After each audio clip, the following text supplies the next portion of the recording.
it's Reviews Day Tuesday. I've got a new thing. Today I'm going to be doing something a little bit different, and instead of reviewing a book, I'm going to be reviewing a whole site. A whole book site. So I was online and I was watching some YouTube videos, some book reviews like I do, and I found this book review by Books and Quills where she was reviewing the site GoodReads, which is a site I use a lot. I update it every few days. I try and keep as many reviews on there as possible, and you can find it in the description. So she was talking about what she liked about it and what she didn't like about it, and mentioning lots of things that I thought, wow, yeah, that's a really good point. So if you do want to watch her video, you can watch it here. There are people talking. So on this site, you can pretty much log all of your books and everything you think about them, what condition they're in, where you got them from, when you bought them, how long you've had them for, when you read them, whether you've reread them, how many times you've reread them, exactly what you think. You can 5 out of 5 star them, 1 to 5 star them, whatever. It's a really great site if you're into reviewing your books, and if you want to recommend your books to other people. You can link it to Facebook and Twitter, so keep everyone in your life updated with what books you're reading and who you are thinking about and what sort of stuff you like, and you can put wish lists on there and stuff and tell people what books that you want them to buy you, and it's a really great site, so I definitely recommend it as a site.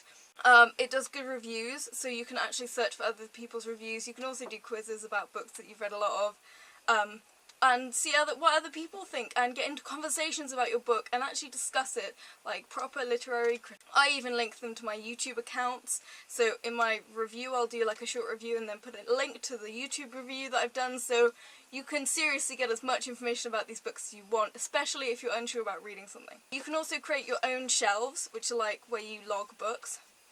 So you can create bookshelves of things that you wish you could read, that you've given up on, that you wish people would buy you, that other people have recommended to you, and also write reviews on there, whatever.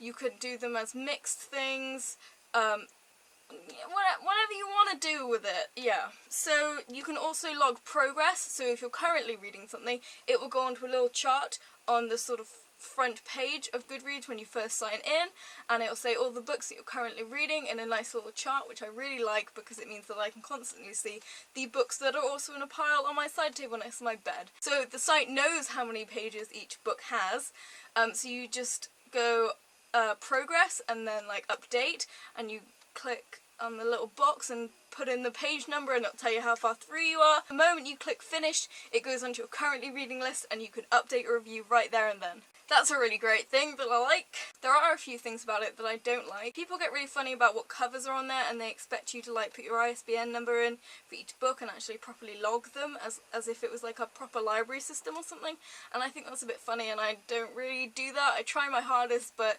it's difficult, especially if you're a proper person that does other stuff with their lives.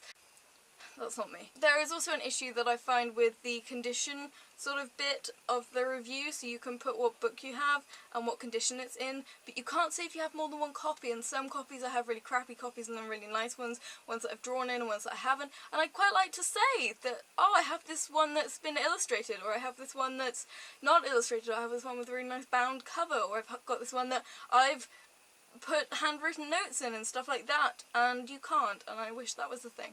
Another thing that I don't like about it is that sometimes you can't find the book you're looking for, and that's a bit of a shame, especially because I read a lot of proof copies of books, so they haven't actually been released yet, and I kind of understand that because they're not really books yet, but, I'd kind of like them to be there in advance, and I think that they should cater to our needs.